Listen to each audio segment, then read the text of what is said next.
महेश नंद जहाँ सूचना दौरे मुख्यमंत्री पहुंची सारी आउ गोटे खबर आसी पहुंचुची झारखंड में प्रधानमंत्री नरेंद्र मोदी पहुंची सारी पलामू में जनसभा को संबोधन करुछंती प्रधानमंत्री नरेंद्र मोदी। सीधासख देखु आपको ये चित्र।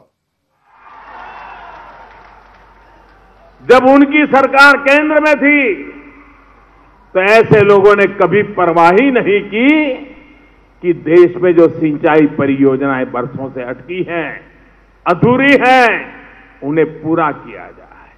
आप मुझे बताइए, ये करीब करीब आधी शताब्दी से लटका हुआ प्रोजेक्ट इस समय पर पूरा हुआ होता तो इस क्षेत्र का किसान कभी कर्जदार बना होता क्या? बना होता क्या? उसको कर्ज लेना पड़ता क्या? वो कर्ज में डूबता क्या?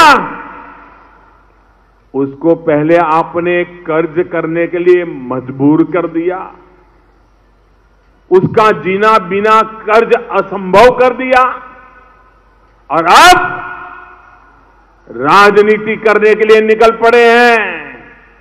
अच्छा होता अगर किसानों के प्रति थोड़ी सी भी संवेदना होती, ऐसे सारे काम पूरे कर दिए होते तो मेरा किसान कभी कर्ज के बोझ में डूबा नहीं होता। अरे वो तो दुनिया को कर्ज देने की ताकत वाला बन गया होता।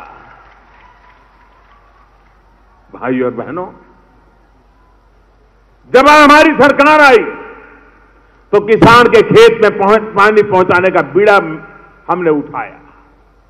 जब पुरानी अधूरी सिंचाई परियोजनाओं के कागज निकलवाए तो ऐसे ऐसे कारनामों का पता चला कि मेरी तो आंखें खुल गई, खुली खुली रह गई, एक प्रकार से आंखें फट गई। ऐसा काम करके गए। आप कल्पना कर सकते हैं कि सिर्फ उत्तर कोयल परियोजना नहीं, अनेक ऐसी सिंचाई परियोजना थी जहां पर बांध बन गए तो नहर नहीं बनी, नहर बन गई तो बांध का काम अधूरा पड़ा हुआ था, बांध और नहर दोनों बन गए तो उसको जोड़ने का काम नहीं हुआ। ऐसा कोई परवाह ही नहीं, पैसे गए तो गए, जमीन गई तो गई, किसान मर रहा है तो मर रहा है, यही काम करते रहे।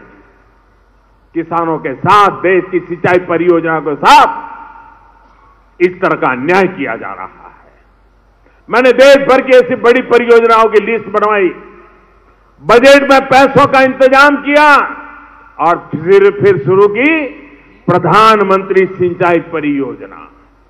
आज इस परियोजना की वजह से देश की उन 99 बड़ी परियोजनाओं को पूरा किया जा रहा है जो 30-30, 40-40 साल से अटकी पड़ी थी, फाइलें भी खो गई थी।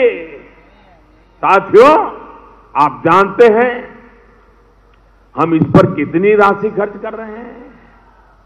मैं आपको बताता हूं, करीब करीब 90,000 करोड़ रुपया, यानी एक प्रकार से 1 लाख करोड़ रुपया। झारखंड में प्रधानमंत्री नरेंद्र मोदी का अभिभाषण पलामू में जनसभा को संबोधन करुछंती प्रधानमंत्री मोदी।